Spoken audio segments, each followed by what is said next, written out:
നമസ്കാരം. ഒരു വ്യാപാര സ്ഥാപനം വിൽക്കുമ്പോൾ നികുതി ബാധകമാണ്. GST നിയമത്തിൽ ഒരു ബിസിനസ് ചെയ്യുന്നയാൾ അല്ലെങ്കിൽ ഒരു പാർട്ട്ണർഷിപ്പ് ഫേം, ഇവിടെ ഒരു പാർട്ട്ണർ റിട്ടയർ ചെയ്യുന്നു, അല്ലെങ്കിൽ ബിസിനസ് ഇവരെ നിർത്തിയിട്ട് മറ്റൊരു സ്ഥാപനത്തിന് വിൽക്കുന്നു. ഈ സാഹചര്യത്തിൽ എങ്ങനെയാണ് GST ബാധകമാകുന്നത് എന്നതിനെക്കുറിച്ചാണ് ഈ വീഡിയോയിൽ ഞാൻ നിങ്ങളുമായി ഷെയർ ചെയ്യുന്നു. നിലവിൽ GST രജിസ്ട്രേഷൻ ഉള്ള ഒരു വ്യാപാരിക്ക് പുതിയതായിട്ട് ഒരു പാർട്ട്ണറെ ചേർക്കുന്നതിനും മറ്റൊരാളെ ഒഴിവാക്കുവാനും സാധിക്കുന്നതാണ്. GSTയുടെ പോർട്ടലിൽ ഇതിൻ്റെ സേവനവും ലഭ്യമാണ്.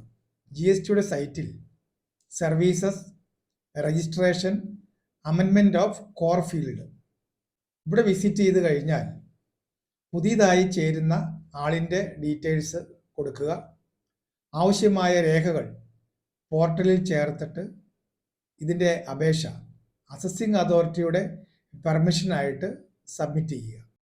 അതുപോലെ നിങ്ങളുടെ സ്ഥാപനം പൂർണ്ണമായിട്ട് മറ്റൊരാൾക്ക് കൈമാറുകയാണ് എന്ന് വിചാരിക്കുക. നിലവിൽ GST രജിസ്ട്രേഷൻ ഉള്ള സ്ഥാപനം വിൽക്കുന്നതിനും കൈമാറ്റം നടത്തുന്നതിനും ഇനി പറയുന്ന കണ്ടീഷൻസ് പാലിക്കേണ്ടതാണ്. GST നിയമത്തിലെ സെക്ഷൻ 22(3) പ്രകാരം ഗുഡ്സ് ഏറ്റെടുക്കുന്ന വ്യക്തി കൈമാറ്റം നടക്കുന്ന തീയതിയിൽ രജിസ്ട്രേഷൻ ഉള്ള ആളായിരിക്കണം. അഥവാ പർച്ചേസർക്ക് ഓൾറെഡി GST രജിസ്ട്രേഷൻ ഉണ്ടായിരിക്കണമെന്നാണ് ഇതിൻ്റെ ചുരുക്കം.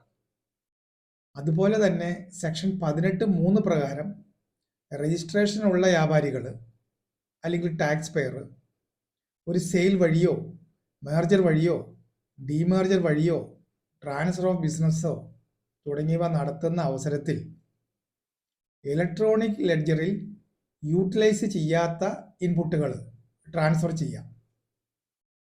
CGST നിയമത്തിലെ റൂൾ 41 പ്രകാരം ഇതിനായി GST ITC 02 ഫയൽ ചെയ്യേണ്ടതാണ്.